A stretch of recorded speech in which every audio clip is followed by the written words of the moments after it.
Hey, there we go. Oh, I still have all the scores from last week up. That's Yeah, no man, you good. got to reset that at the beginning of each show. It always says, like, now playing your bonus tunes. Yeah. You fool. Jesse didn't win tonight's episode? Not yet. Okay. Okay. Who here is ready for a 5 count? I am. I'm not. All right, John. Oh, man. I don't know about you guys. This week felt like longer than most weeks. I feel like it's been forever since we've done the show. And it's only been a week.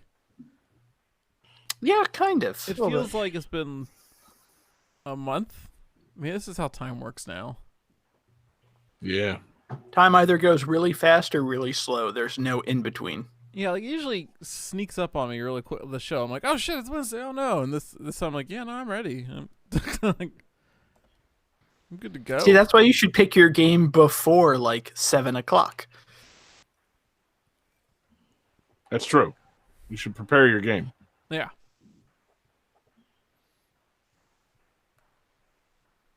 God damn it. This is going to be fun. I didn't look up trivia at all, and there is no trivia for my game, so this is going to be a fun ass pull. So yeah, we should probably just start the show. All right. This game is released.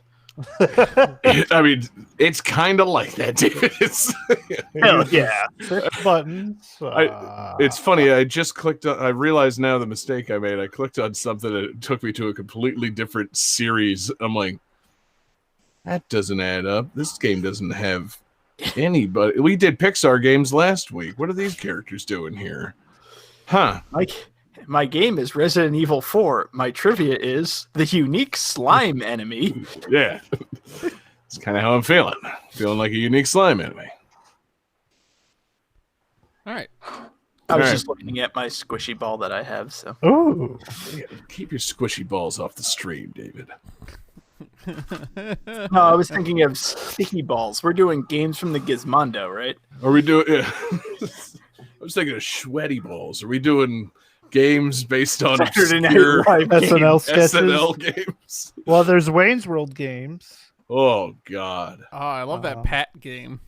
Yeah. I was gonna say, yeah. Oh, I'm sorry. The theme was Anna gas tire games. No, what would be great is like a Toonses the Driving Cat, like kart racer. Oh, would- Garfield Kart Yeah, should have yeah. had Toonses. And it's like fucking like Burnout where you just wreck the car to rake up points and stuff.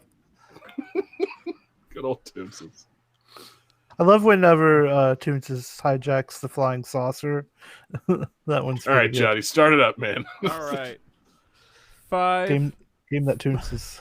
5, 4, 3, 2, 1. Oh wait, okay, it's recording. Sorry, let me start over. Shit! Psych out. I Fuck that up. was zoomed way out. Fuck. Oh, no! I was zoomed way out on my recording thing, and like it looked like it hadn't started because I was zoomed too far out. I couldn't see it happening. So is all this going to come on your recording when you submit it to me? No, let's stop and start over. Let's just do new. Thanks, count. genius. I never started because you went one. Ah! Yeah. I hit it. I was like, no! I've already hit stop and delete. Okay. Hey, what's this with getting the clap? Do other people clap or something? What is... We're getting clapped? You know, I think that on other podcasts, if they do a count, they do a clap because then that way whoever edits it just finds the clap and syncs it up right then, which is probably a pretty good idea. I hate that idea. Okay, let's not do it. So I have to click record when you start, counting down. What the fuck? Yeah, how are we supposed to like clap one-handed? What is the sound of one hand clapping? All right, everybody hit record when Johnny says 3, and then clap when he says go. Wait, are we doing that or Just the for count? something really stupid. Yeah, let's do it. Okay. All right, guys. 5. I'm sorry. What the fuck, John? No, in this case, I don't know what just happened. What kind of psych out bullshit? Okay, here we Yeah. go. You start counting down, and your voice goes away. What the shit? This is not our Halloween episode. Do not trick us. Okay. I have it all figured out now. I had the recording thing not on, so I actually just hit play, and that's why you couldn't hear me. All right, everybody, remember, record on 3, clap on go. Yeah. Okay. 5, 4, 3, 2, 1, go. Welcome to Gain That Tune. I hate that. I hated that. That was the worst start we've ever had. Oh, God. Cut my fucking wrist. I can't clap and play the theme. Shut up, John. The intro's playing.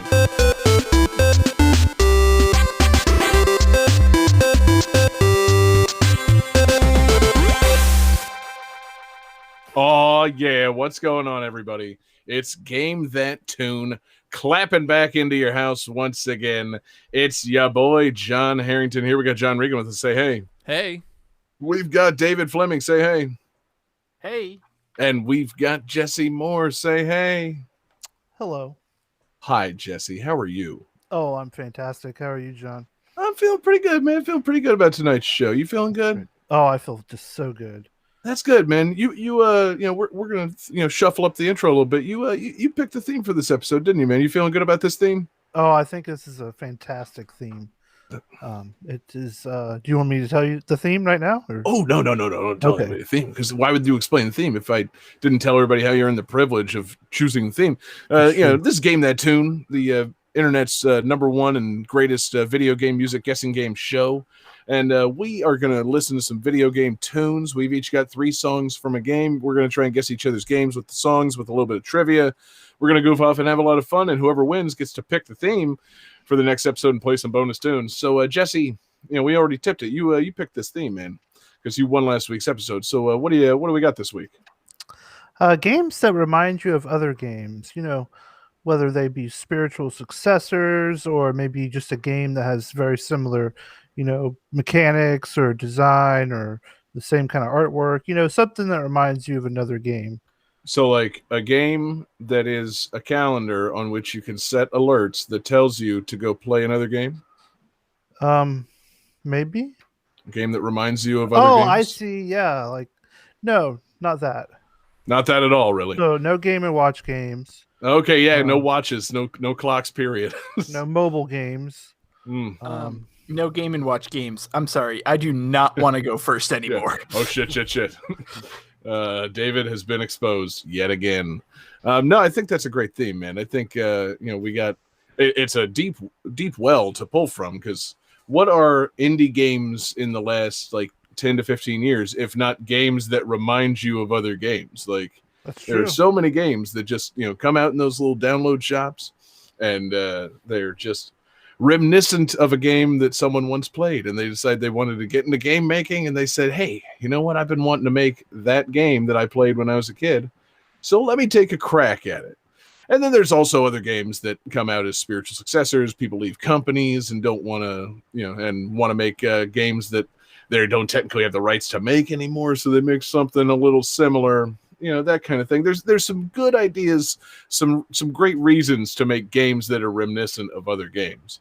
And sometimes it's just happy little coincidences. I mean, what can you say? This whole theme could be based on weird, obscure memories that all of us have. Like, oh, I remember this game for the SNES. It reminded me of this game for the NES. It had nothing to do with it, but, you know, that's the beauty of a theme based on your own mind. It could expand outward infinitely and not make any sense. I'm really looking forward to this theme now that I've said it out loud, Jesse. As long as it's not like a direct sequel, because like if you're like, oh, Madden 2000 really reminded me of Madden 99, and then it's like, well, shut your mouth. Okay, I also don't want to go first anymore. I need to maybe consider picking a different game. That you know, man, that's a wrinkle I hadn't really anticipated coming up. I didn't think we were going to say, you know, why no sequels? Well, are Madden games really sequels? Yes, John. It's a big old continuity. It's the longest running story in games. Yeah, the players change and the story just keeps on going, man. I think it's more like a Final Fantasy situation where they're all just in the same universe, but they're not direct sequels to each other. Well, that's not even a Final Fantasy situation. That's not really how that works, John. I would totally play Madden if all of a sudden a behemoth dropped onto the field. I mean, if Final Fantasy football would, be Blitzball? pretty fucking great. No, FFF. Yeah, Final Fantasy football. yeah, or Final Fantasy League football. the filth. Filth. I would play the shit out of that, man. Like, Dissidia was cool, but I want to see all these characters play football against each other. So, yeah. That's a different crossover. That could have been on last week's episode if only it existed. But no, we got 5 great games coming up. We got a great fan request, and I think we just got to jump into it, man. So, Johnny, man, you might have done something solid gold on this Final Fantasy football idea right off the bat. So try and top that with the music from the first game. Game 1.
So this game was released on the 3DS Virtual Console in August of 2014, 28 years after its original Japanese release.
Well. Does anyone require additional trivia or? Sure. No. Okay. The main character of this game was originally considered to be a playable fighter in Super Smash Bros. For Wii U and 3DS. However, they were cut because it was believed that the character would not be recognizable. Fuck. I know the character. He was on last week's episode about crossovers. Oh my god, I can't remember his name. He does know the character. Oh my god. He really did lose his marbles. Shit. You know, You really had answers, bitch. I was writing that guy. I just, I don't know. So Jesse says Dig Dug. Sadly incorrect. Johnny says that guy. We're going to check with our judges, but John Harrington definitively has the correct answer of the mysterious Murasame Castle. Johnny, you knew the character. You give him a point. Whoa. All right. Hey-o. Nothing So, like yeah. a petty point for Johnny. This is the mysterious Murasame Castle, which was originally a Famicom Disk System game, but eventually it was never released outside of Japan until the 3DS Virtual Console, and they're like, you know what? Fuck it, we'll release it in the rest of the world. And I don't really understand why it took so long, because it's a fun game. It's hard, but it's a really fun, like, NES or I guess Famicom game. And it's very Japanese, but not in like a weird, crazy way. Like, some games are very Japanese because they're just fucking out there. Yeah, like this lots of game is- tentacles. Yeah. Yeah. Those NES tentacles. But this game is Japanese because, like, you're a samurai lord fighting ninjas in, like, a shogi style castle. Like, it's just Japanese looking. And I don't really understand. Well, I just mean that, like, I don't understand why it was never localized, because it's a fun game. It's a good game. And the reason that I bring it up is because it's basically Samurai Zelda. Like, it's apparently built on the original Legend of Zelda engine, and it plays very similarly to Zelda. You go from screen to screen. It's not as explorative. Like, the original Zelda was very exploration based, and this game is much more action based. Like, ninjas are constantly popping out of the woods to attack you. But it's still, like, even if you look at it, like, if you look at screenshots, every screen has that same sort of, here's the path that you follow to go to the next screen. Like, it's, like I said, it's basically Samurai Zelda. I mean, that sounds better in some ways than the original Zelda. I would like a samurai-based game that's a little more linear and a little more action-packed with ninjas set with that kind of gameplay style. That sounds pretty great. Yeah, and like I said, when the game came out, I knew about Takamaru because of Samurai Warriors and Smash Brothers and all that. It's like, yeah, sure, I'll drop like $5 to play this game on 3DS. And then I did. It's like, wait, why the hell did I have to wait 28 years to play this? This is really fun. And that's what this was. Jeez. Although, like I said, it's pretty hard, because there are some things where you're trying to just cross a bridge, and then suddenly 4 ninjas pop out, and they're all throwing shurikens, and then you clear to the next stage where there's a mini boss who's throwing bombs at you at a diagonal angle, and you can't throw things at a diagonal angle. So Now that's complicated. Now, sometimes, David, you've only got yourself to blame for saying that it took 28 years for you to play this, because 28 years is plenty of time to import a Famicom Disk System and to import a copy of the game if you really wanted to play it. That's on you, my friend. Yeah, It doesn't take 28 years to fully mature into a fucking weeb, David. God. You could have saved up some money in high school, imported an FDS, you know. God, I mean, yeah. I don't have a response, because, John, you're right. Yeah, you could have, instead of spending all that money in high school on fucking like anime coats and shit, you could have gotten yourself a ticket to Japan, but no, you had to walk around looking like Vash from Trigun all the time. But, so it's up to you, David. You either could have played Murasame Castle all these years ago, or you could be a 34-year-old man with a closet full of Trigun coats that you haven't worn in 15 years. I love the idea that you're talking about me being such a weeb that I bought so many Trigun coats, and I honestly don't understand that reference. I have no idea what you're talking about. Just saying, You ever seen Trigun? What's your problem? just picture a big anime coat, David. It's the one you were wearing in high school. David, No, you're deflecting I way have too not. hard, man. Trying to say you don't know what Trigun is. Come on, I know what Trigun is. No, I seriously, like, I don't watch that much anime. I don't know what you're talking about. Okay, David, we get it. Anyway, so yeah, you spent your money on anime coats and Dragon Ball Z button downs and shit instead of going to Japan. I've fucking seen Dragon Ball Z. I swear to God, I've never watched an episode of Dragon Ball Z. Next game.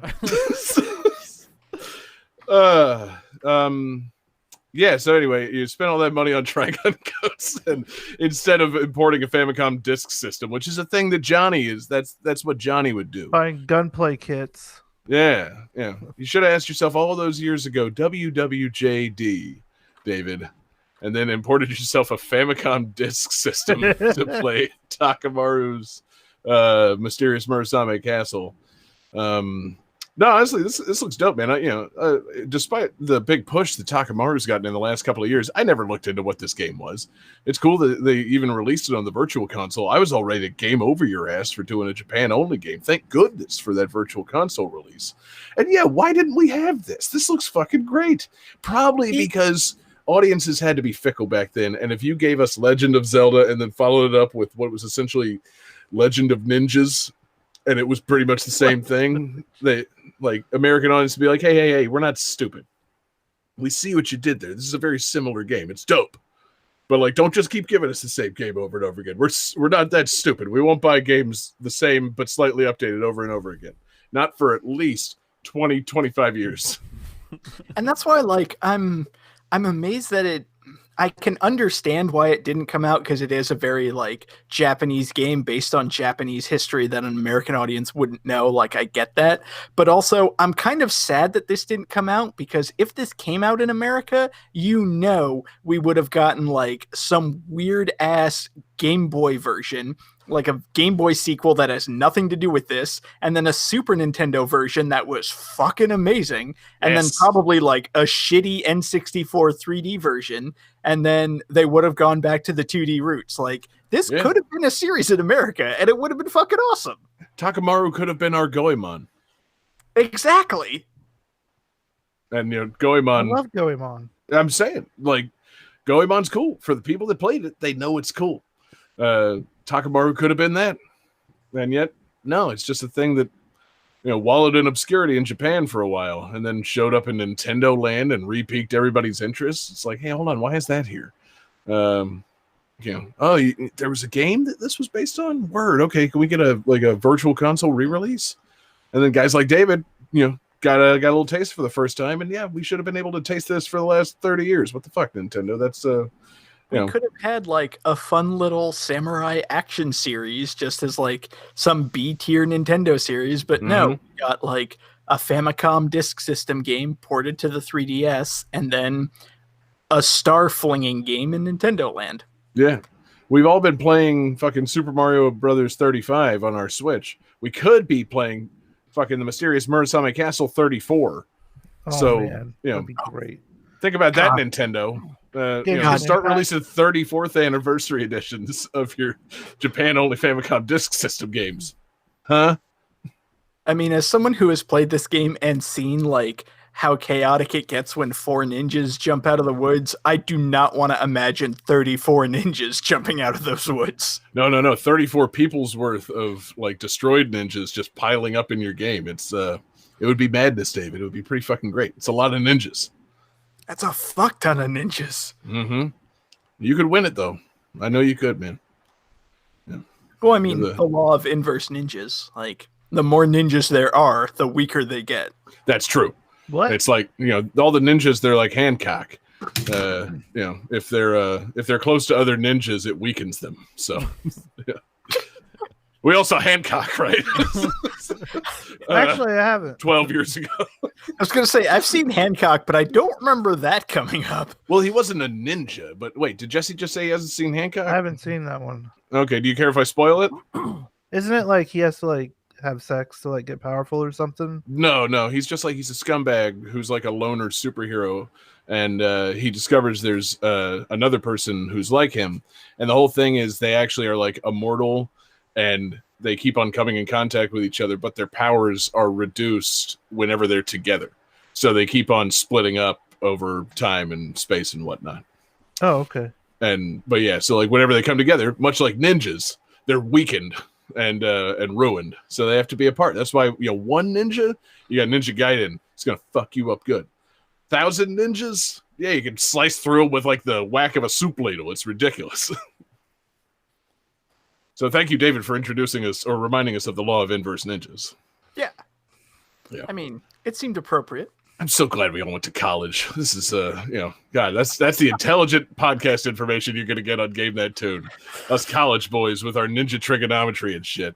Every once in a while when we're recording this episode or we're recording this show and we talk about the ridiculous shit that we talk about, I like to sit back and think, I have a college degree. Yeah. Can we name this episode Ninja Trigonometry? Oh, absolutely. That's on the the short list now. But anyway, David, anything else on the Mysterious Murasame Castle? The game I keep wanting to call like Takamaru's Mysterious Ninja Castle, but it's not. It doesn't have his name in it. Yeah, we never got this game, so we keep wanting to call it that Takamaru game, but we should have got this game. It's a fun-ass game. Yeah. Or Takashi's Castle. See, yeah, David, it's been a while. It's been a minute. Have you watched any of Takeshi's Castle? Game 2. God damn it, I knew it. Game 2. Oh, there's the real Disappointing. sound.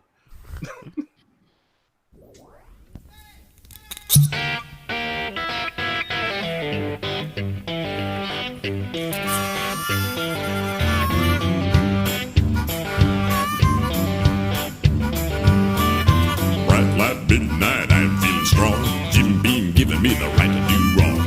I'm giving you exactly 1 minute to find a clean dress and get your ass in it. I know what I'm gonna do. I'm getting drunk with or without you. Yeah, I'm getting drunk with or without you. Well, I'm tired of sitting around this chicken shack hell. Gonna hit the bar, gonna drink my fill. Got a vacant lot in the middle of my belly. Good times a few, and I need many. Maybe you can come along too. But I'm getting drunk with or without you. Yeah, I'm getting drunk with or without. Maybe we should stay at home. Leave our well-enoughs alone. Call our mothers on the phone. Hello, Mama. You ever found a $20 bill underneath a stack of trash cans? My favorite bar is down the road. I'm gonna drink you pretty, you beautiful toad. Coal all the while is ringing in my ear. There's a worm in a bottle screaming, get me out of here. Know what I gotta do? I'm getting drunk with or without you. Yeah, I'm getting drunk with or without you. That's right, I'm getting drunk with or without you.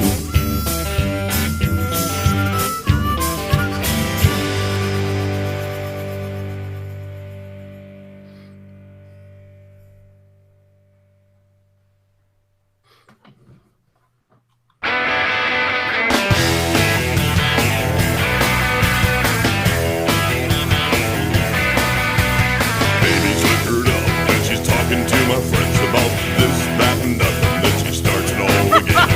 Headed like a powder keg with hair that's on fire. She's looking for a sucker or she found another buyer. Steak breath, sudden death, sitting on the bar. Grabbing every butt she sees no matter who you are. Yelling at the cops, now she's going too far. She just blew her lunch in my new car. My baby's all liquored up.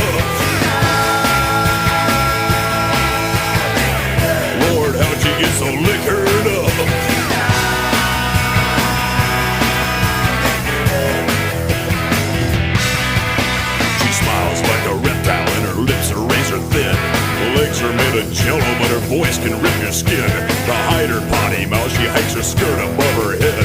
The whole 7th Fleet is checking out her spread. Foul gas shot glass stuck to her snout.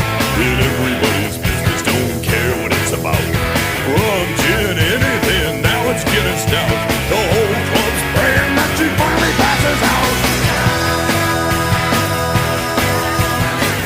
My baby's so liquored up. She said she'd be the designated driver.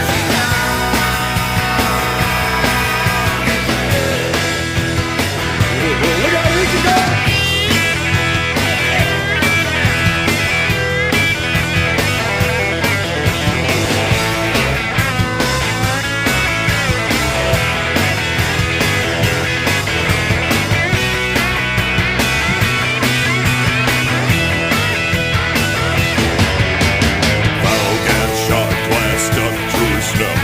Everybody's business, don't care what it's about.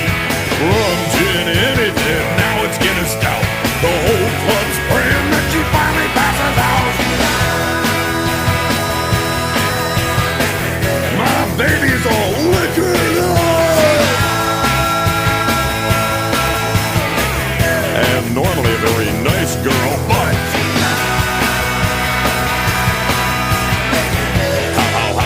how liquored up. I'm out of here.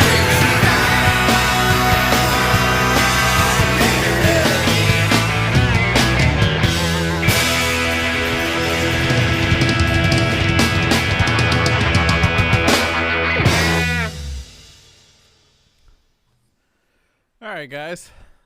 So this game features a pretty stacked psychobilly soundtrack, including our favorite on-screen representation of Toad, Mojo Nixon.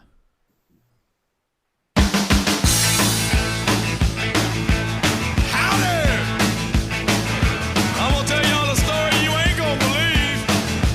It's about UFOs, big rigs, and barbecue. Well, I'm squishing armadillos out on Interstate 10.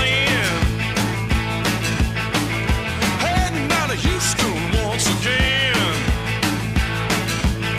Then I seen some shooting right across the sky. All covered in fur with one big eye. Shazam. So I stomped on my brakes, let my baby unwind. I'm having me a close encounter of the diesel kind. Then the spaceman spoke and sound sort of funny. Kinda like a Yankee banker all out of money. You know what he told me? He said, well, UFOs are big rigs. They come from outer space. Stopping off at the truck stop Earth, looking for some food to eat. You can't get no bleeding wieners out past the great unknown. UFOs are big rigs fur from home. Now that furry flying salsa boy said he was looking for some barbecue. So I took him down to Dreamland Barbecue in Tuscaloosa, Alabama. You know what we got? We got Bibbs white bread and ice cold beer. He was eating so hard they didn't even stare. And that boy was ugly too. Said the waitress reminded him of someone who was far, far away. Took another white pill, another long day. Everybody now. UFOs are big rigs. They come from outer space. Stopping off at the truck stop Earth, looking for some food to eat. You can't get no bleeding wieners out past the great unknown. Yeah, UFOs are big rigs fur from home. Come on, boys.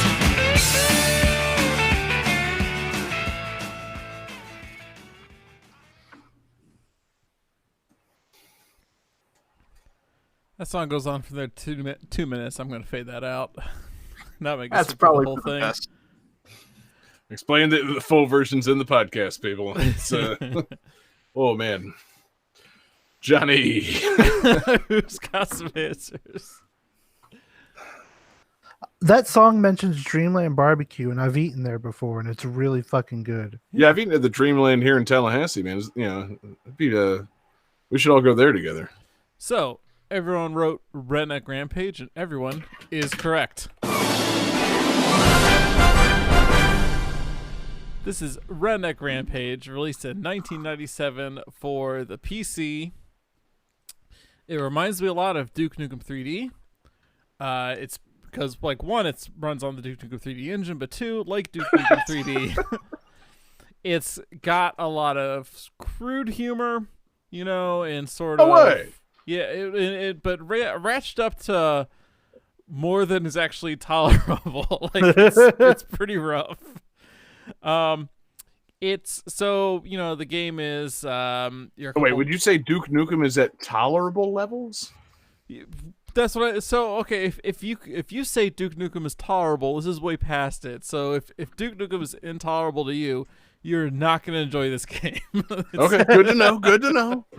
If Duke Nukem is intolerable to you, you are not going to enjoy Redneck Rampage. Surely you jest. I mean, I like shit that's really on the nose and lacks subtlety. That's kind of the name of my game, baby. But maybe not this specific game. It's got some fun ideas. Like, for example, you can collect beer and drink beer to regain health, but it also increases your drunk meter and it starts fucking with your controls, you know? Or maybe that's a bad idea. I don't know. And I don't like drunk controls. And it's got kind of the same problem that Awesome Possum has, where, you know, a lot of characters are talking all the time, and as you play the game, you're kind of like, all right, I wish everyone would shut the fuck up a little bit. You know. I was going to say, it's like, it has the same problem that Awesome Possum does. It's very clearly meant to be Sonic the Hedgehog. Yeah, duh. And yeah, like you know, it's a basic, you know, first person shooter. You run on the stage, you find the keys, you know, get to the end, you defeat some bosses. It does have some pretty interesting weapons. It's got a crossbow where you fire 6 of dynamite at people. It's got a gun that launches saw blades at people. Like, that's pretty fun. I'm listening. But goddamn, did I get tired of hearing characters be like, "Fuck you motherfucker!" Just constant farts, constant like "fuck you," constant motherfucker, just all the time. Johnny, you've been on this show for like 5 years and you haven't quit yet, so I don't see what the problem is. How rednecky would you say this game is? Pretty rednecky. I'd say it's Is it racist at all? No, it's definitely like a North Florida redneck, or Southern Georgia redneck, right? You just said not. You just said not racist. Well, yeah. It's not the racist kind of redneck. It's the ribald kind of redneck. It's like Cletus the Slack-jawed yokel. Yeah, it's the wholesome kind of redneck. Oh, I wouldn't say that. Explain which one that is, David. And yeah, it's like I said, so the plot of the game is that UFOs are coming down from space, and you and your slack-jawed friend gotta go save them. So it's got a weird mechanic where, like, your friend is the exit. You have to find him to get out of the stage. So you're trying to get rid of illegal aliens? Oh man! All right. I mean, when you put it like that, just like that. Tell me, do they say that at some point, John? I don't think so. No. How do you eventually stop the aliens? Well, you just keep save. You blow them up. Okay. Build the wall. I mean, don't say the wall. Don't say the wall. This game was released in what, like 97? Okay. I knew it was the 90s. I mean, this game was released in 97, so clearly they hadn't got to that the illegals build the wall point yet. I mean, not like on a presidential level, but yeah, I'm sure there was some redneck somewhere was grumbling about that shit. Yeah, they didn't have the internet yet. Yeah, exactly. There were they weren't in those news groups. Just the rednecks are just now getting the internet. Yeah. Build the wall. Right. They're still in the dark ages of the internet. God help us when the rednecks reach like modern internet. But I'm reading the wiki page about this, and Johnny, you mentioned the alcohol power up, which is nice. But what about these other power ups? You can get pork rinds and goo clusters. Yes. Okay. Yeah. Now see, that is almost enough to make me give all this hideous redneck shit like some kind of pass, because a game that acknowledges goo clusters as like something that's fantastic and could be used as a power up in a game, it's like, okay, these motherfuckers did their homework. Like, so they went to a Cracker Barrel gift shop and were like, which of these things could be power ups? See, that's where like at some point it's just, oh yeah, we're gonna make fun of all the like Southern hick rednecks and everything, but we're gonna have goo clusters as power ups. Like, okay, somebody from Mississippi was on your dev team. Yeah, exactly. Yeah, he hated it, but he got a lot of nice little references in there. I mean, You get to shop at a Piggly Wiggly. Oh, Johnny, that should happen. Yeah. Is that like, are all the save points Piggly Wigglies? They should be. They really should be. Be like the save rooms in Metroid, just they're all Piggly Wigglies. No, I mean this. I would like to say this sounds cool. It doesn't, John. It's what a mess. The music is really something in this. I'm loving the music. I really do love this music. Like, it's so good. Honestly, it was growing on me after a minute. I was a little put off by how much it was about, like, I'm going to get my woman drunk. It's like, now your message? Are we going to sing about anything else? And then they start singing about actual, like, rednecks shooting aliens. I'm like, okay, now I'm buying back in a little bit. Thank you, Mojo Nixon, for fucking finally checking the notes on what they wanted you to make music about. Yeah. What I can't get over is that this game has sequels and spin-offs. There's a Redneck Rampage Of course series. it does, John. Isn't there one where you get to play as the deer? I know that there's a deer hunting game. I don't know if you play as the deer, but I do know that there's a spin-off called Redneck Rampage Rides Again, where you have to go out to Area 69, which Nice. Oh, there's edgy. an off-road redneck racing, a spin-off racing game. I was just about to say, as soon as you said Redneck Rampage spin-off, like, please tell me there's a fucking kart racer. So NASCAR? Yeah, exactly. It's a NASCAR game. It's actually NASCAR 99.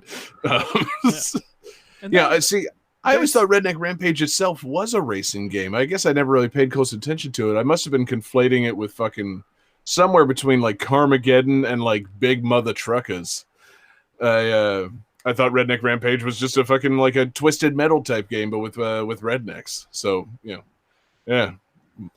my poor misguided brain just never bothered plugging this into my Mac. Yeah, there's an add-on available, the Cuss Pack, which what does it do? It adds stronger language to the game. Stronger language? Yeah, which I feel like when this came out in '97, I was pretty impressed by a game saying "fuck." Wow, Like, really impressed. Because I was 12, so it's like, yeah, like who's you can't say fucking video games. That's crazy.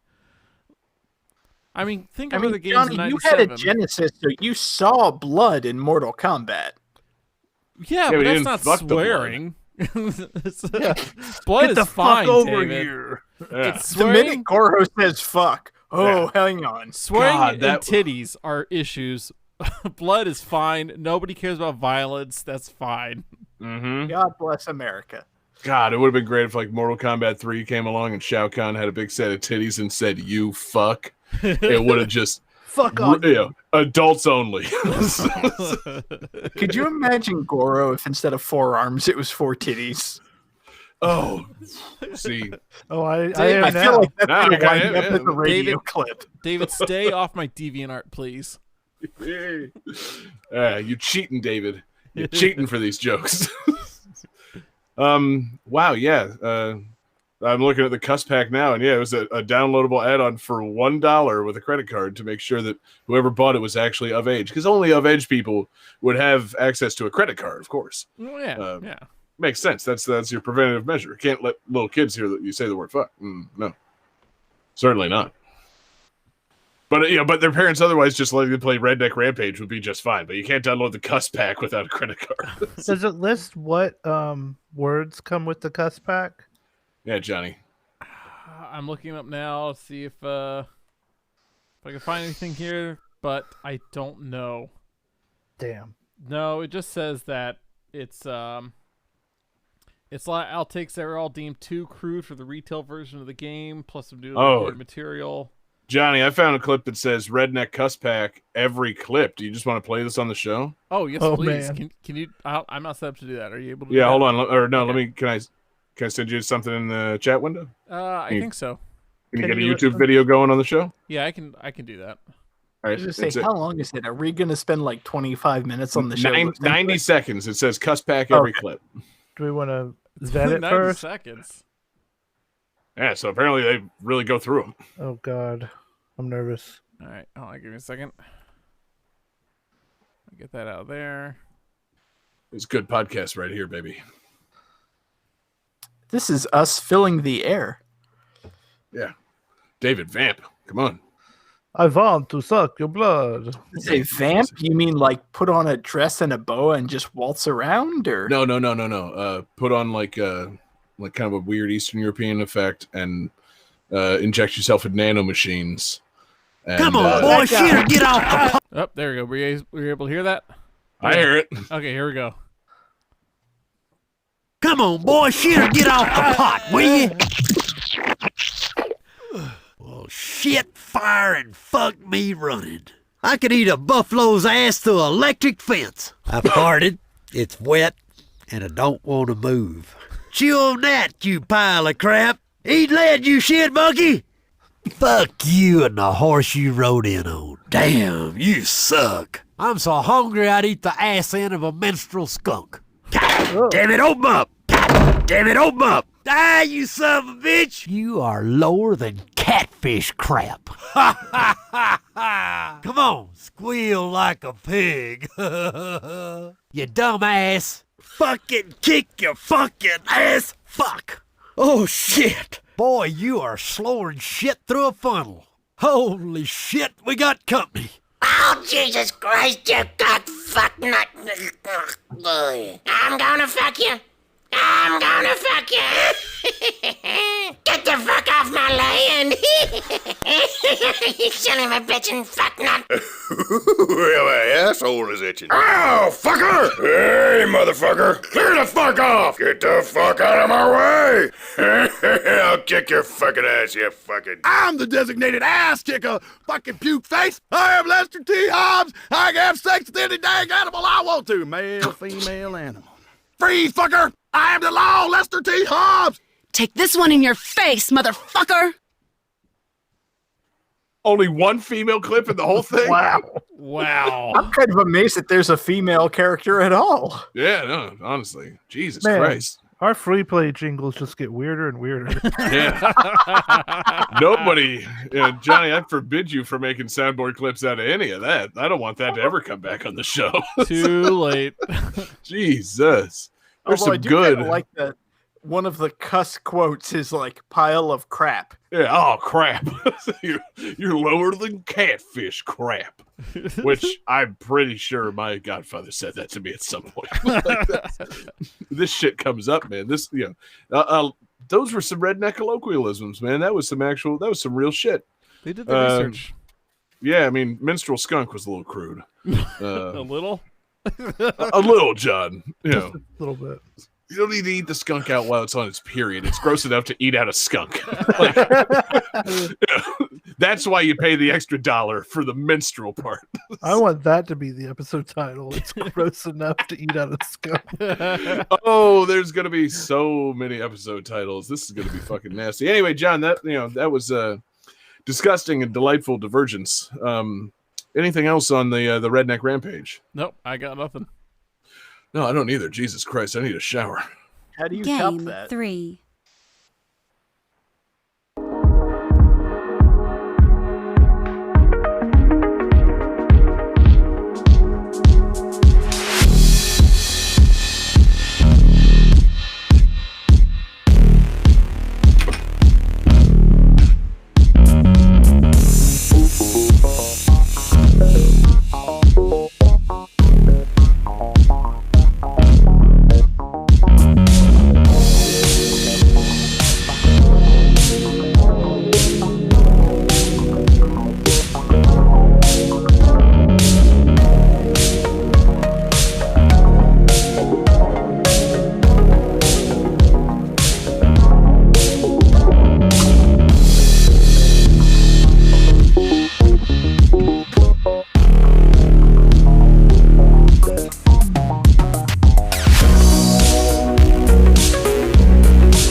All right. So this game includes no health bar, um, the ability to um, deflect bullets, and has a real-time conversation system that the player can interrupt.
How you guys feeling?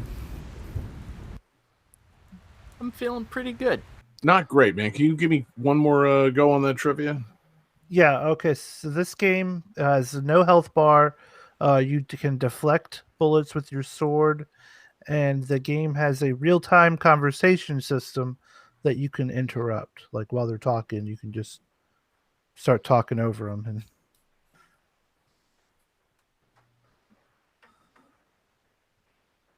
oh man.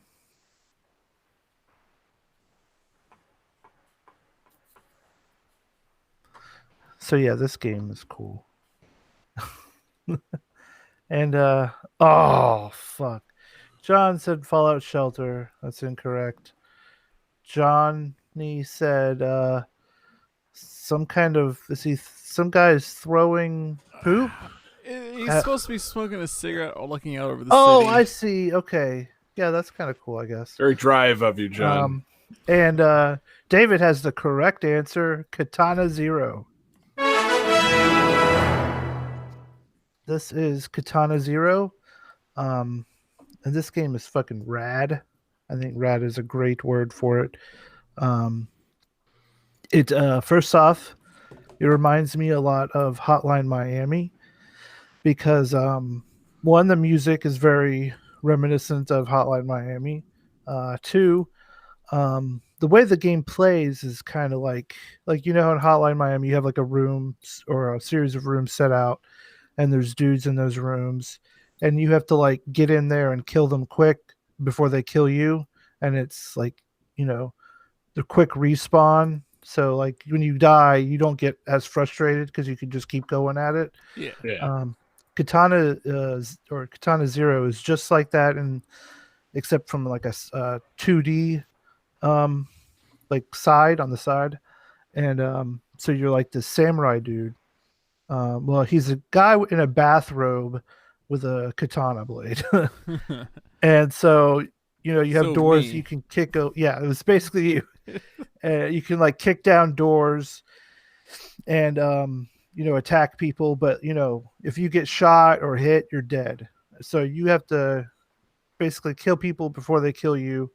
You will die a lot, and the way it plays out, like story wise, is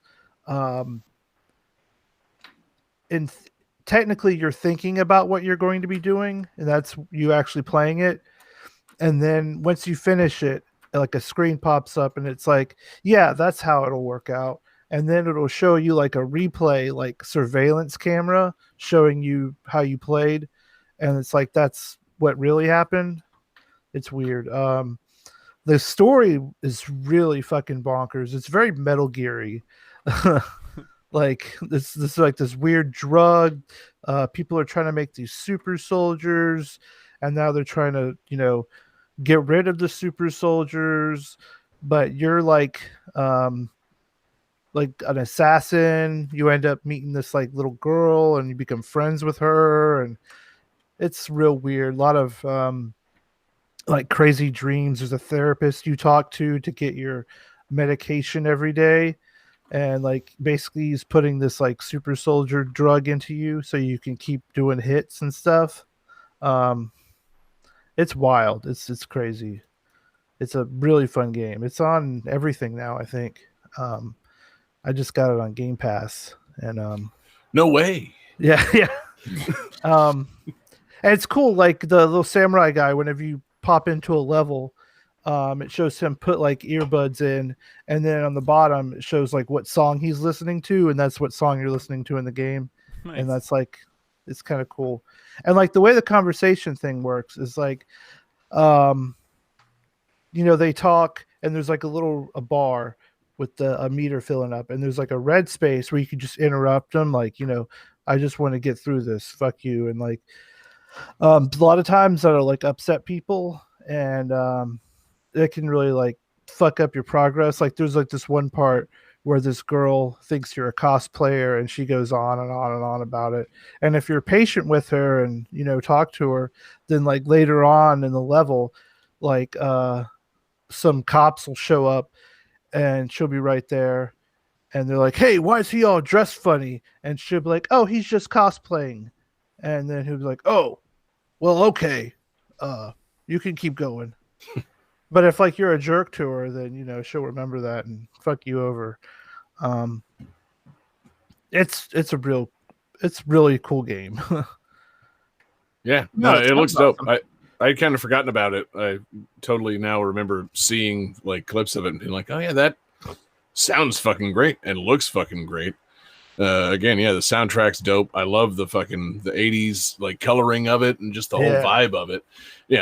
The Hotline Miami comparison doesn't do it for me as much. I really tried to give Hotline Miami its fair shake, but like, I mean, I think it's better than Hotline Miami. See, and I'm all for that. Like Hotline Miami, it was a little too gross for me. Like it was just that whole dingy, nasty vibe was not really for me. If this has a little bit less of that and a little bit more ninja action and some like side scrolling, like cool. Yeah, like there's like blood spurts, but it's more like a samurai type blood spurt. The like samurai movies. Oh yeah, no, I'm all for some bloods. I like some blood spurts. Don't get me wrong. It's like the the Hotline Miami had like that kind of like rapey, like really gross vibe to it, and I'm just like, no.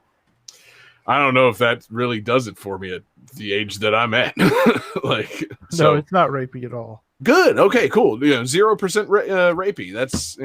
That's a ringing endorsement for it over Back Hotline of Miami. the box quote. Yeah. Game Neptune approved. Yeah. Rated M for mature. Parentheses. Not rapey though. Like, cool. But yeah, no, it looks fucking dope. And it's one that flew past my radar for the time being. But like, I'll be keeping an eye on the Switch eShop. I'm not a Game Pass man like you, Jesse. But I'll be keeping an eye out for this because I like a lot of the vibe of this game. Like, it's looking super dope. Johnny, did you get a chance to play this yet, or are you just downloading it right this minute? I mean, I'm about to. I've been watching some gameplay footage what you guys have been talking about, and this looks like it's right up my alley. Yeah, this looks awesome. I felt 100% it was a Johnny game. Yeah. Yeah, like I want to fire up Steam, but my keyboard is loud. I can't type while we do the show, so I can't go buy it right now. If the soundboard starts going wild, Johnny got too drunk and tried to download a Steam game. Oh yeah. And David, not to leave you out, man. Do you have thoughts and opinions on the kind of neo-noir vibe and the Katana Zero? This is one of those games that is sitting comfortably on my Switch wish list. Like, I have probably about 20 games sitting on that eShop wish list. Like, oh yeah, I want to play that. And then I have not yet gotten to it. But I remember when this game was announced on one of those like Nindy showcases, like, this looks fucking great. It's really fun.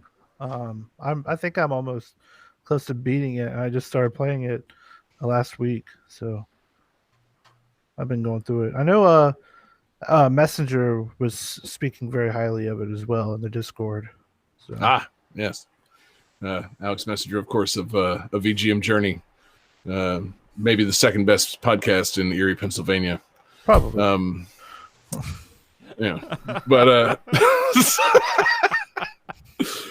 oh man, Jesse, this game it looks fucking tight.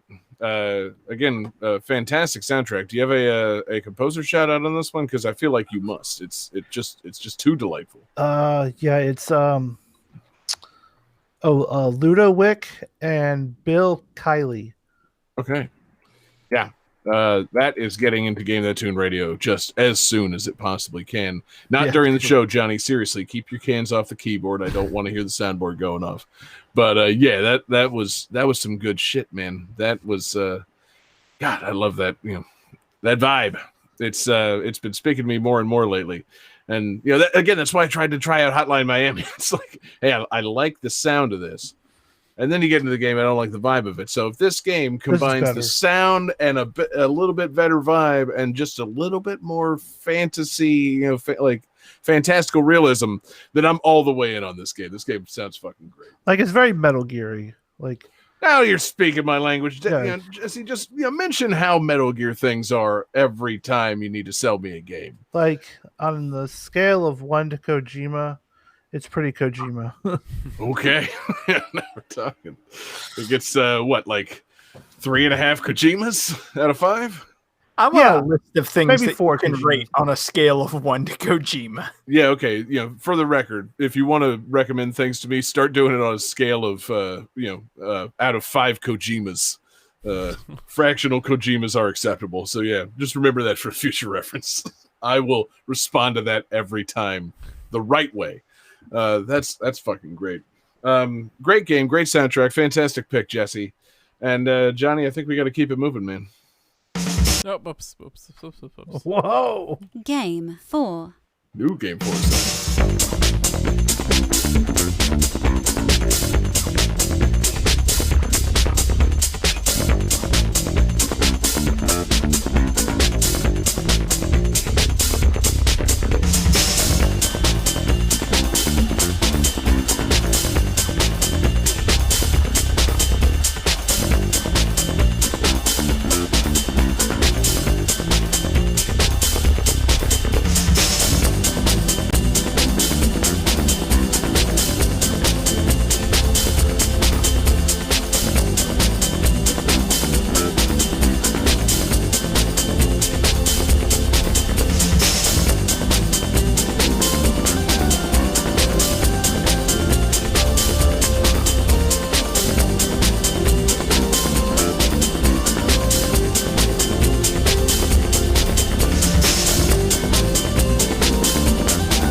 Yeah.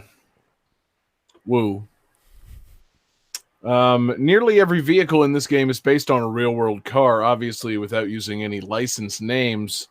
Some of the cars include the Lotus Esprit GT1, the Ferrari F40 GTE, the Chevrolet Lumina NASCAR, the 1995 Toyota Supra JGTC, and the 1996 McLaren F1.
All right, how you guys feeling? Pretty good. So fucking good. Good. Best I've ever felt. Probably wrong. Invincible boys. Let's hear it, you hot shots. Oh man, Johnny says Top Gear the game, as though Top Gear is not already a game. He's incorrect. Jesse says Dick Carr, which is pretty fantastic and might get him a point out of consolation. And David says Cars. Sadly incorrect, David. It's sadly no Lightning McQueen in this game. Though, you know, in doing a little research for this game, You said it had the same title. It had the same title as a Cars game called Cars: Hot Shot Racing.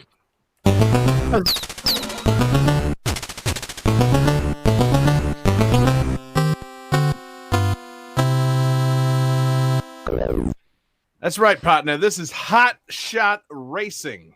I was about to say, if you said it had the same title, Cars: the video game, I was going to be really pissed You off. forgot the colon and the video game. Way to go, David.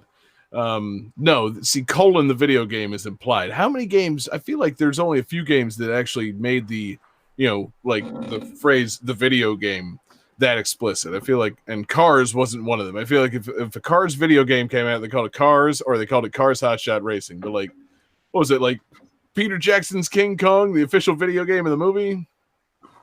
Or there, you know, what other games actually said the video game? Street Fighter the movie, the game. See, I don't think it said that. I feel like it did, though. It'd be such a fucking awesome thing to actually see on an arcade cabinet. Street Fighter, the movie, the game. Pardon me for a moment while I Googled this real quick. Yeah, anyway, so, you know, while everybody's trying to think of games that were called something, the game, this is Hot Shot Racing. Have any of you guys gotten a chance to play Hot Shot Racing? I have not, no. I'm not surprised, John. Jesse, has Hot Shot Racing turned up on Game Pass yet?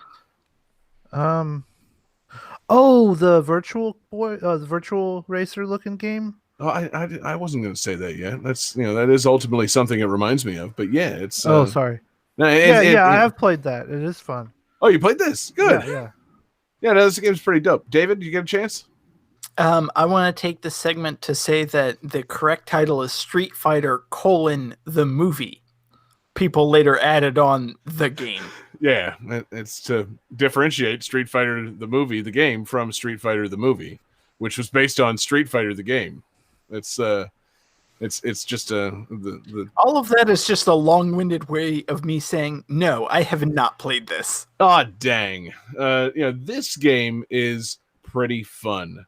I was right on the verge of choosing this with the caveat that I do not recommend this game because, man, I was playing this and I was just about finished. It's a pretty fun game. So it's Hot Shot Racing.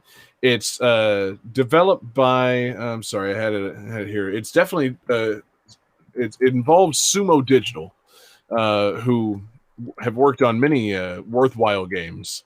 And for a time, I thought this might not be one of them. But Sumo Digital did like Sonic and All-Stars Racing Transformed. I thought, okay, these guys know what they're doing with a racing game. This is going to be some dope shit. And, I downloaded it, got excited about it, played through like the normal cup. There's it's kind of your standard Mario Kart. There's 16 tracks, split into 4 Grand Prix. And you try and earn a gold, and you got normal, you got hard, and you got expert difficulty. And I got the gold on all the normal courses. Great. So I bump it up to hard. And then all of a sudden I can't get a fucking like medal to save my fucking life. This game, it actually does get very hard and unenjoyably hard. And something goes wrong in those harder difficulties. It's wild, man. This shit is unforgiving. It goes from like normal, have some fun and like win an easy gold medal to like arcade fuck you hard in one difficulty setting. It's crazy how unfun this game gets and how you got to white knuckle it starting at the second difficulty. And apparently if you beat it on hard and then expert, it's also like Mario Kart. You unlock mirror, so it's it gets even harder. God damn, John, you are selling this game like you don't even understand, man. Like GTT has sold me 2 games tonight. Yeah.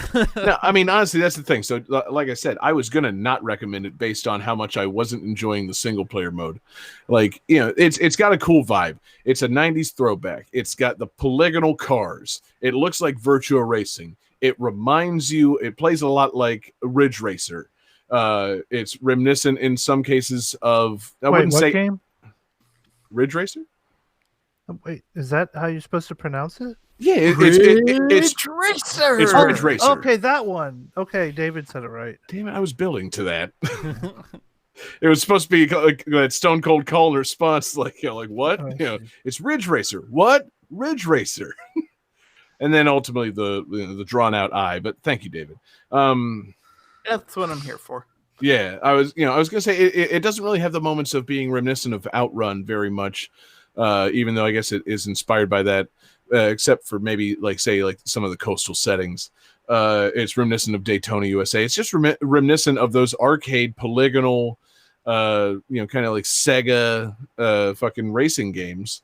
And it's pretty fucking great, man. It's the cars look cool. It's got a cool blocky aesthetic to it. It's colorful as shit.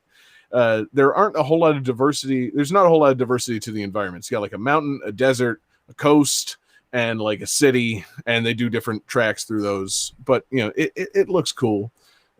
Music's tight, gameplay's good. And then it just gets hard in those second cups, and I almost like didn't want to play it anymore.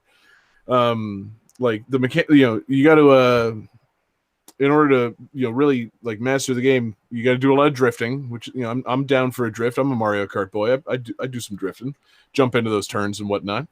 But the drift builds your boost meter, and so then you can it builds it section by section, so you can build it up and start using it. So it's also a little bit reminiscent of Burnout, where you get like some boost meter for doing some more dangerous driving, which is pretty cool. And then you can also slipstream with the other cars. So if you're directly behind another car, you start picking up speed and you can do some kind of cool slingshot maneuvers. And that shit, it's useful from such a long distance. It's the thing you have to do to keep yourself in the game. Because at those harder difficulties, the computer players just pack up. Like, it's crazy trying to play the Grand Prix on the hard difficulty because, like, you got 7 computer cars moving and weaving in and out of each other constantly in just like this swarm, and you're trying to like penetrate it and pass and like try to make your move.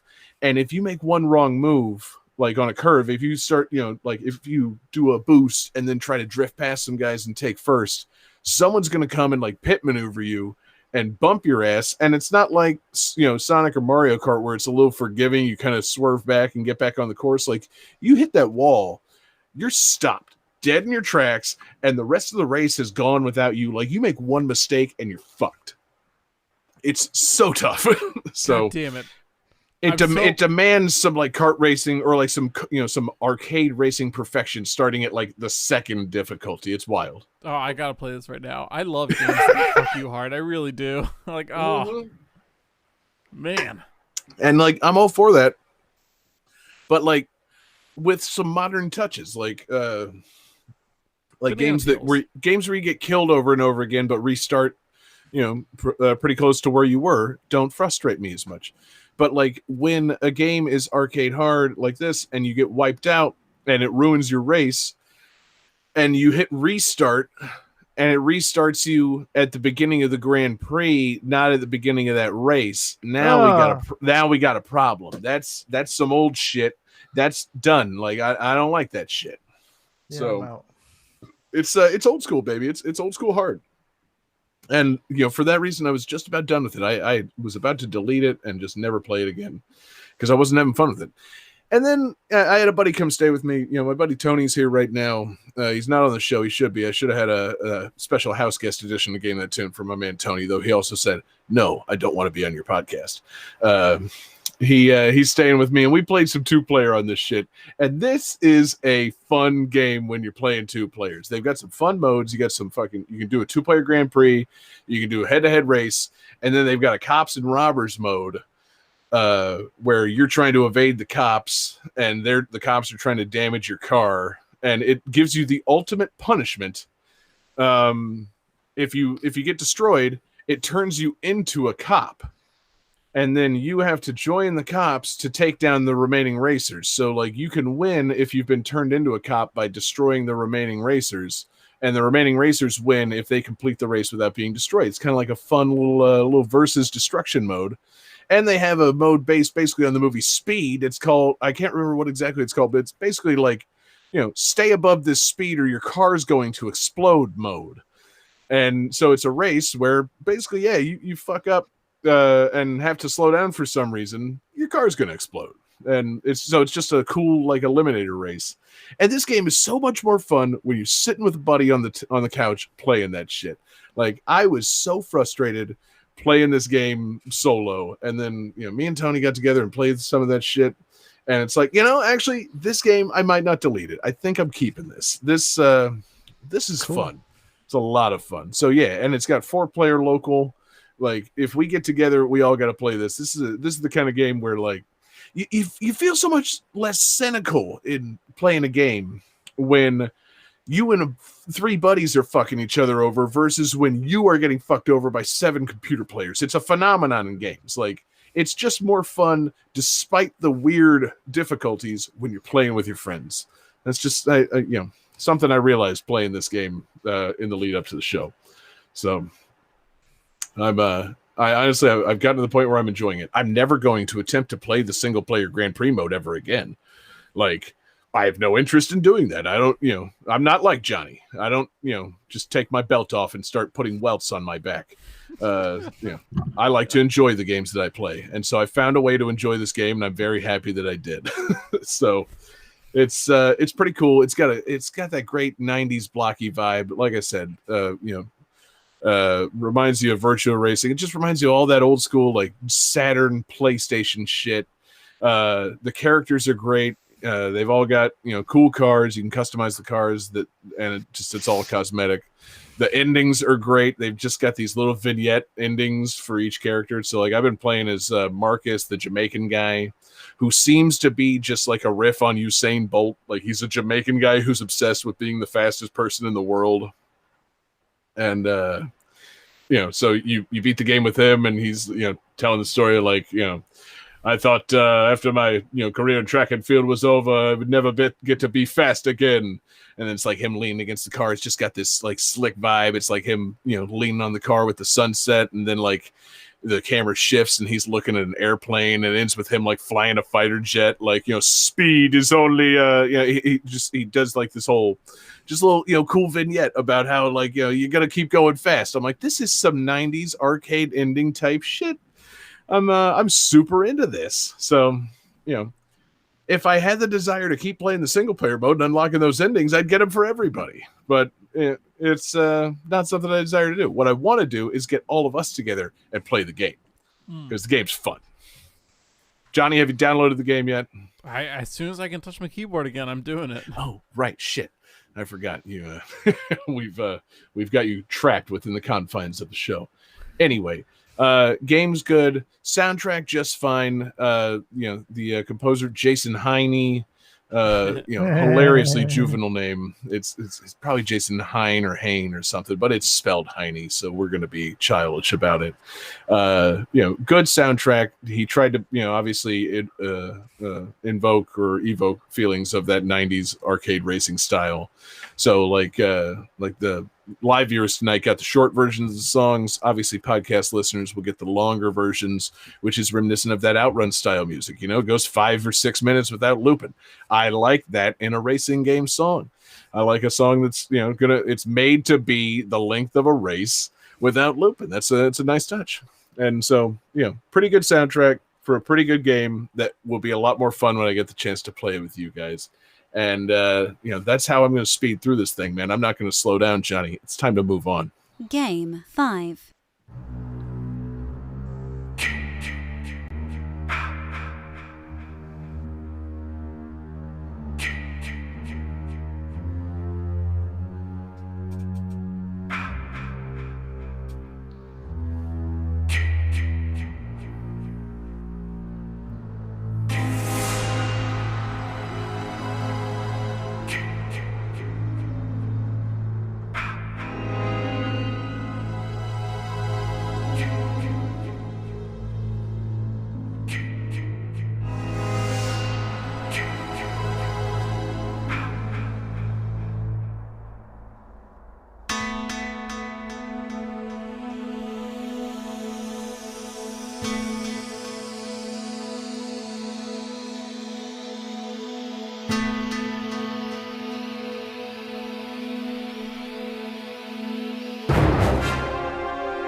All right, this game is our fan request.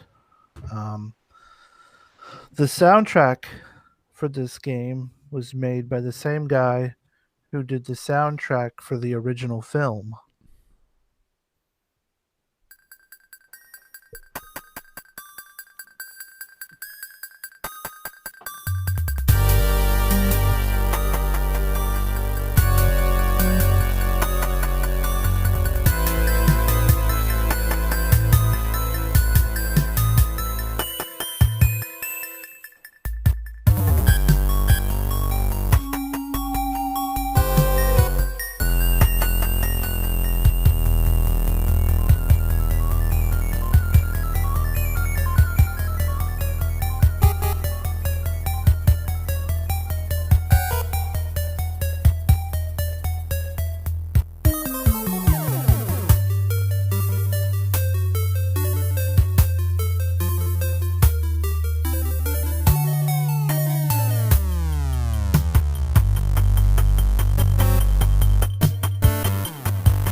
All right, let's see those answers. And Johnny Seriously, drew Johnny? a dick Wow. with an axe. Not and a hat. surprising. And John and David both say Friday the 13th, the game, which is correct. I figured. I'm sorry, I fucking botched that. I love that the final game of the show was an answer to something we were saying on the previous discussion. Yeah, Friday the 13th, the game. That was not even planned. This was our It was fan not. request. That really worked out. Silver Nova in the Discord requested this. Great request. He says that this game reminds him of is it Dead by Daylight? Yeah. Which is a game that actually came out before Friday the 13th, which is very similar. It is a game where like a certain amount of people play as like survivor, or like people that are trying to get away from the one person who gets to play as the killer. And so in Friday the 13th, obviously you get to be Jason, or I guess depending on which skin, you could be his mother, because spoiler alert. Right. Jason, aka the Jace. Oh yeah, the Jace. If you here comes the Jace. Yeah, that's a good video. I don't know that I've ever heard anyone refer to Jason Voorhees as the Jace. Or you haven't heard 12-year-old kids play Friday the 13th. Yeah, that's a pretty me and Jesse and like Laser Time inside thing. There's a classic clip of the Laser Time guys playing this game with what turned out to be like a little kid, and they're all playing, and then you just hear this kid go, "Here comes the Jace," and they're just like, what the fuck? Just like the Jace? That is. I'm just imagining like Jason Takes Manhattan with someone like, oh fuck, the Jace. Like, wait, no, I don't remember that from. Fucking run, y'all! It's the Jace. Like, no, nobody in a movie, even as bad as the Friday the 13th sequels got, nobody would say the Jace. Because nobody's familiar. Nobody has that level of familiarity with Jason. You don't fucking call him the Jace. That's a pet name. That's what his wife calls him. You know, Yeah, I think his mom might call him that. that's true. you're not on that. Shit. You're not on that level. It's Mr. Voorhees, if you please. Exactly. It's Mr. Voorhees if you're nasty. Wait, is Jason married? Is that canon? I don't think he is. I've never seen a Friday the 13th movie, so I have no idea. See, this is so. God Don't damn say it. what he drew a dick with an axe for his answer. He obviously has never seen these movies. I mean, that's true. The first song featured Yeah, and he immediately drew a dick with an axe. right. Jason No. doesn't even use an axe. He uses a machete. He didn't even put a hockey mask on the dick. Well, in this, you can use an axe as Jason. Still, Johnny didn't know. Yeah, but the question is, can you use a sleeping bag as a weapon? Arguably one of Jason's best kills. Yes. Okay. See, David's the person to talk about the great kills that are, able to be replicated within the game. Because, I'm not the Friday the 13th expert, myself. I'm aware of it. I've seen it, but I haven't seen it in 25 years. And horror is not really my thing. But that is still to wave something in Johnny's face. Yeah, I've seen it. Oh, God, Johnny. I would love it if there were unlockable weapons in this game that just references Jason's best kills. Like you could get a machete, a sleeping bag, a vat of liquid nitrogen. I think he has a lot of environmental based kills. So if you're near a sleeping bag, I think you will kill them with a sleeping bag. Dope. So Yeah. Okay. Good. David's bought all the way in. yeah. I'm looking at it now, and so I guess they have a bunch of. You're playing as camp counselors in the game. Yeah, and some of them are from the actual movies. Yeah, it's pretty dope. David, they've got a camp counselor voiced by Christina V. All right. Yep. I'm sold. David's halfway there. Man, we're selling games left and right tonight. Yeah, the rest of these names I don't recognize as much. Obviously, I'm lost on if these are movie references or not. But I do know that there's this thing, and see, it's lost on me. I'm sad that it's lost on me because it's Halloween, it's spooky month. I feel like there's no excuse for me not having seen at least 5 or 6 Friday the 13th movies. But I know a lot of people had their mind blown when you could play as Tommy Jarvis in this game. Yep. He's, Johnny, you want to explain who Tommy Jarvis is? I think he's the guy that dies in the first movie. No. Damn it. That's Jason. I believe Tommy Jarvis is the son of the original Jarvis from Iron Man's suit. And, from Iron Man's suit. Yeah, Jarvis from Iron Man's suit. That's the one. Okay, not gonna lie. The next Jason movie should have Jason getting an Iron Man suit. Oh my god, and the voice inside of it is that of Tommy Jarvis. That's a really good idea, David. Yeah. Jason, I'm controlling your fucking suit. I'm going to kill you. What, you don't have anything to say to that? Could you imagine if, Iron Man hovers over a bunch of, teenagers in the middle of having sex, the mask lifts open, and there's a hockey mask inside? Oh man, yeah. Just a horror movie. Jason himself is a whole Iron Man thing, so it just reveals a shriveled, sad, dead kid inside of a Jason body. God. So Friday the 13th movie, but it's Iron Man doing the kills the whole movie until the very end when they reveal it's Jason inside the Iron Man suit. I would love to see a horror movie with Iron Man in it. Jason is going around killing people. The teenagers try to stop him, so they set him on fire, and the fire just reveals an Iron Man suit underneath. Dude, I'm into it, honestly. And then, God, Iron Man versus fucking Freddy would be just fantastic. There's a lot to unpack there. But yeah, again, a lot of this stuff, it's lost on me, unfortunately. I'm not the biggest horror or Friday the 13th fan, but I recognize its potential for really fun gameplay. I mean, getting to play as Jason and have the superpowered ability to pick off other characters is really fun. Because I think in the videos I've seen of this, it's exceedingly difficult to win if you're not Jason. It's like, I love how this game is one game, but somehow it manages to divide into two separate, like completely different campaigns. Like either it's a really intense survival horror game, or either it's a really fun, empowering action game where you just go around fucking up everyone in your way. Yeah, both sound good for different reasons.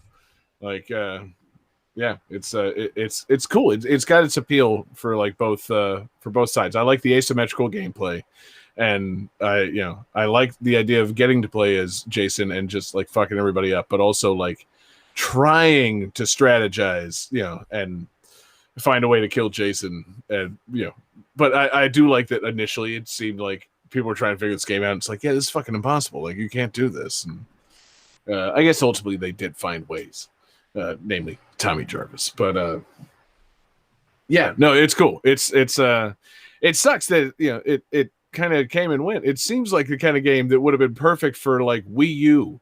You're talking that asymmetrical gameplay. Put the guy with the Jason powers on the gamepad. Put the other guys holding Wii remotes. I mean, I see like where this you're going. This should have been a land in Nintendo Land. I see where you're going with this, but I also love the idea of like, all right, here's a game where you just massacre people with a machete. This has Nintendo fan written all over it. Yeah. Well, that's Zombie U. Oh, yeah. That's Zombie true. U. Okay, We yeah. discussed this earlier. What a classic. David. The line is titties and swearing. Okay, violence is fine. Nothing wrong Clearly. with violence. Yeah. Okay. Yeah. Smash Brothers doesn't have any titties or any swearing in it yet, David. Yeah. But, just give it time. It has titties. They're not just like bouncing around. Like, Fine, okay. It doesn't have any nipples, David. okay. Kirby's kind of like a big tit. Kirby is one big titty. See, I was going to go the Zero Suit Samus direction, but if you want to go Kirby, fine, let's go Kirby. I mean, just saying, in terms of shape. Now that you mention it, yeah, I mean, the fact that he's just like a perfect pink sphere. Yeah, Kirby's pretty much a titty. Yeah, he's just a nipple from space. He's great. But yeah, Friday the 13th is pretty great. And Johnny, I'm not going to scold you too much on not having seen these movies. I'm going to scold you a good bit because, I mean, seriously, like, have you seen any horror movies ever? The Cabin in the Woods. I've seen that. That barely counts. The thing is a lot of these movies were good ways for us to see tits and stuff, Exactly, Johnny. Yeah, we all like titties and blood. I had this thing. It was called a modem, and I got on the internet, and it let me see titties all the time. And blood?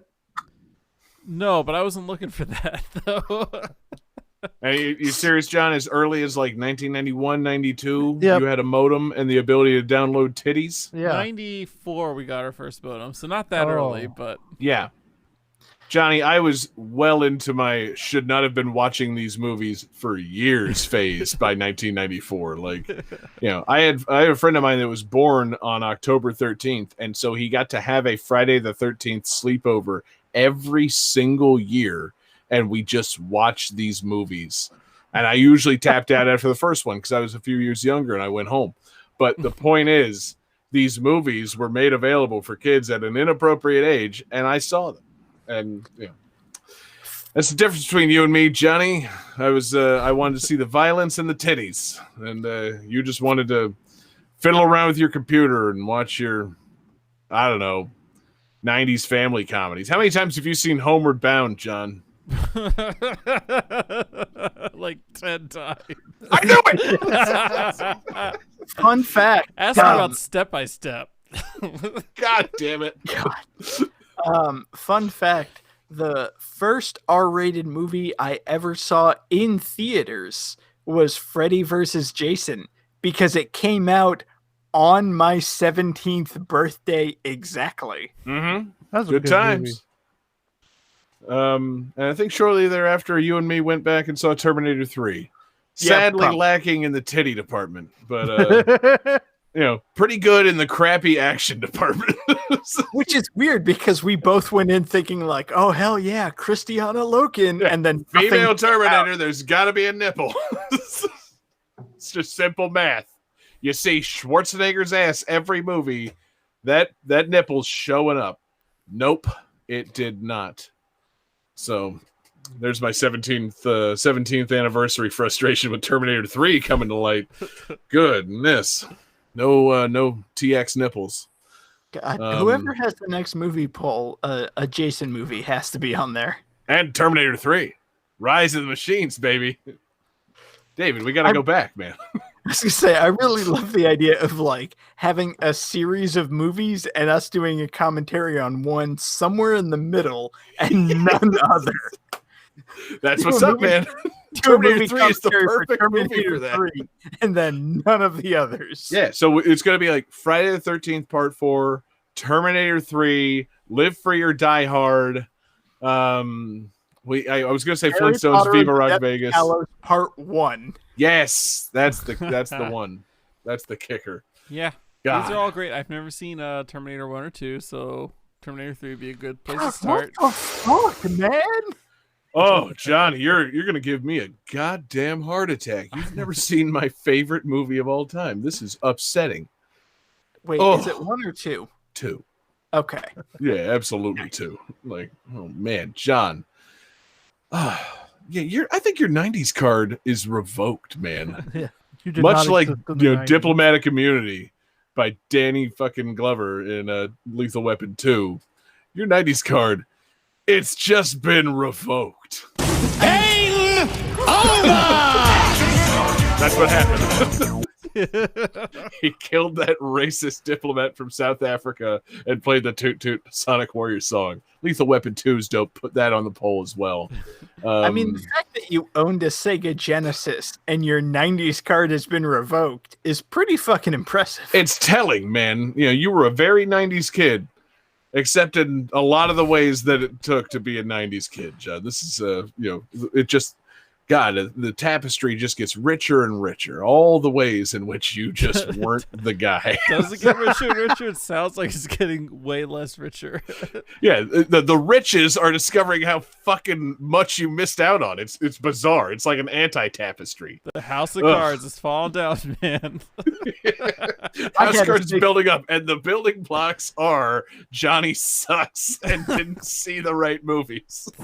I had a Sega Genesis. God, you're like the most 90s kid ever. Wait, you only had a Sega Genesis? Okay. Yeah. Did you do any other 90s thing? No, but I really like Sonic 3 and Knuckles.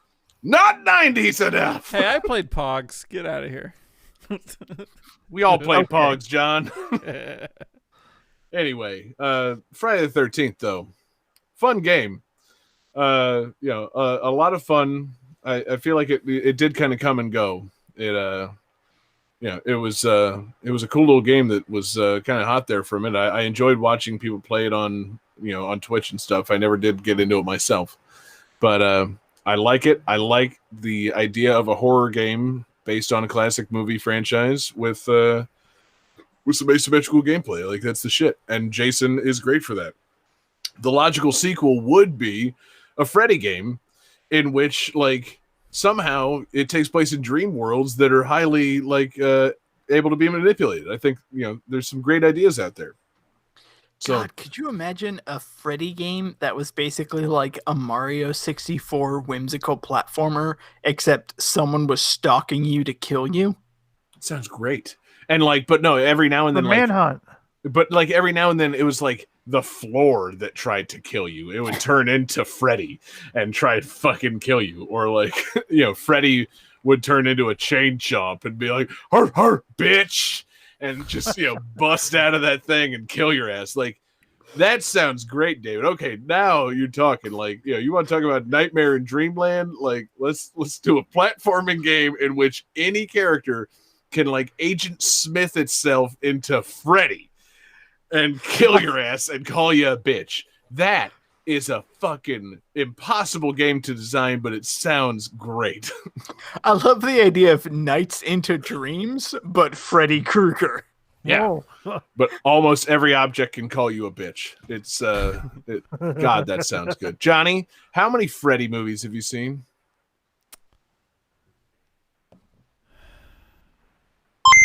Calculating computer activated.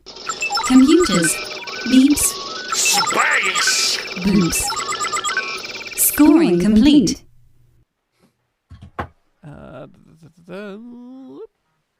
This game's winner is Hey, John Harrington. hell yeah. That's a good feeling right there. Thank you, John, for playing my jingle there. I know you could have given it to David. He and I are tied on the points, but I appreciate you giving it to me because it's a great episode, and I've been feeling good about these games, and I think I got a pretty good theme. So as I did recently, I'm trying to be a more open person. David, did you have some theme in mind for next week's episode? Do you want to pitch on this a little bit? What are you thinking for the end of the month, man? The end of October is just around the corner.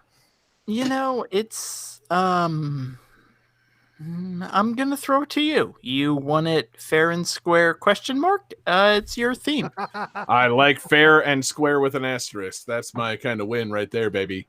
I don't like to necessarily follow all the trends and things. Obviously it's been October. It's the month to be like Twitch streaming spooky games and playing horror themed things, and those aren't really my bag. And they're not really the show's bag, as we've demonstrated by Johnny having never seen a horror movie in his entire life. Johnny, have you seen the movie What Lies Beneath? Nope. Okay, yeah, cool. I thought maybe PG-13 horror movie from 1999. Maybe you would have just seen that bizarre shit for no reason. Okay, so I was no. about to say, of all the movies, What Lies Beneath? Trying to think of just a bizarre out of nowhere fucking like Stir kind of of Echoes. non-horror movie that Johnny might have seen. Yeah, Stir of Echoes. Did you see Hollow Man, John? I'd like to spin off a new podcast where it says you guys asking me if I've seen movies. It goes for 1 billion episodes because no, Johnny hasn't seen the movies that we like. So each episode is only asking you about one movie. Yes, It's like a 7-second podcast. exactly. And the episode basically is just me being like, "No, hold on, Johnny. What about Terminator 2?" And then nah, man. And then we thank our patrons and we move on. You don't even. Johnny, talk have you about seen it From all. Hell It Came? This episode brought to you by Blue Apron. Oh man, that's the bite-sized content we need, baby. But no, so it's October, it's spooky month. Next week's live recording, it'll be a timely thing by the next podcast release. It'll be just past being a timely thing, much like the Simpsons Halloween special. I think we need to do one spooky theme. And since I don't really like playing horror or spooky games, and clearly Johnny doesn't like horror movies, I'm going to broaden it. I got a spooky theme in mind. I've been pitching it, and you haven't realized it all night. I've been saying it a lot. I want to play a game with blood. All right. I'm all about them bloods. I like everybody's no reaction. Okay. I'm in the middle of typing it out. Yeah. You're typing, John? I don't hear your soundboard at all. No, I'm typing on my phone. Wow, magical, John. See, I was Suddenly, going to comment, but I slit my wrist and was bleeding onto my keyboard. So, oh my God, David cut his life into pieces. It was his last resort because he didn't win the episode. David, no. Oh, but I do give a fuck if you cut your arm bleeding. Yeah, it's gonna be a good show, man. Games with blood. It can be any old game as long as it's. I assume it's got to be rated T for teen to get that blood descriptor. So, What if it's a menstrual skunk? Exactly. Let's eat out a menstrual skunk on next week's episode. Oh no, Johnny. Oh yes. I know I shouldn't have to say no Redneck Rampage expansions next week, but let me just make it real clear: no Redneck Rampage expansions. John, I believe you said next week is games with blood. If a Redneck Rampage expansion has blood, then so be it. We're doing a Redneck Rampage expansion. Yep. Okay. Oh, man. I can't stop you legally based on the GTT charter. So anyway, yeah, it's gonna be good. Some bloody good games on next week's episode. So thank you everybody so much for hanging with us. Thanks for everybody watching along live. We're live every Wednesday night. We're on Twitch. We're on YouTube. We're on Facebook. Search for Game That Tune. Thanks everybody listening in podcast form. We're at Game That Tune or anywhere you get your podcast. Thanks for listening, subscribing, leaving us a review, all that stuff that people do to podcasters. Thanks to everybody checking out patreon.com/GameThatTune. It's the home for awesome exclusives. We've got Jesse's Covered Up series. We've got mixtapes. We've got movie commentaries. We've got GTT gems. We've got a lot of fun going on over there at Patreon. You can help support our 24/7 live stream. The 24/7 live stream over there at twitch.tv/GTT radio now has over 1,000 game soundtracks in the mix. So, we greatly appreciate you guys listening there and supporting us at patreon.com/GameThatTune. Special thanks to the Superfan tier producers, Alex Messenger, Lance Revere, Damian Beckles, Bradford Stevens, Daniel Perkey, Taylor Weiss, Sam L., and Mork. Last but not least, Mork. Thank you again to our requester tonight. Jesse, who was our requester tonight? Silver Nova. Thank you very much, Silver Nova, for the request. Fantastic request. And they made their request via our Discord server. Find the link at our website or, hit us up, ask us for an invite. I don't know how you get people on Discord. Or you can send us a request, gamethattune@gmail.com, or send us a request at gamethattune on Twitter, or you can find us individually on Twitter. I am there at JGangsta187. You can find John Regan on Twitter at JP Regan JR. You can find Jesse Moore on Twitter at Sega_legend. David, you okay, Haas? You got a Twitter handle for us? DFD Fleming. Appreciate that, brother. All right. So, great show, great game. And we're going out with some fantastic bloody tunes. Johnny, I hope you got my bonus tunes queued up. Mm-hmm. We're going out with a song from a band that I think we all used to know and love, from a game that we all have feelings towards. It's a game, not so much with the actual blood, but a bloody series. The game Castlevania, the song Vampire Killer, the band the Neskimos. We're going out with the fantastic Vampire Killer by the Neskimos, the reason that all of us know each other here on Game That Tune. Peace out, everybody.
The Mysterious Murasame Castle is copyright 1986, Nintendo of America Incorporated. Redneck Rampage is copyright 1997, Zatrix Entertainment and Interplay Productions. Katana Zero is copyright 2019, Devolver Digital. Hot Shot Racing is copyright 2020, Sumo Digital and Curve Digital.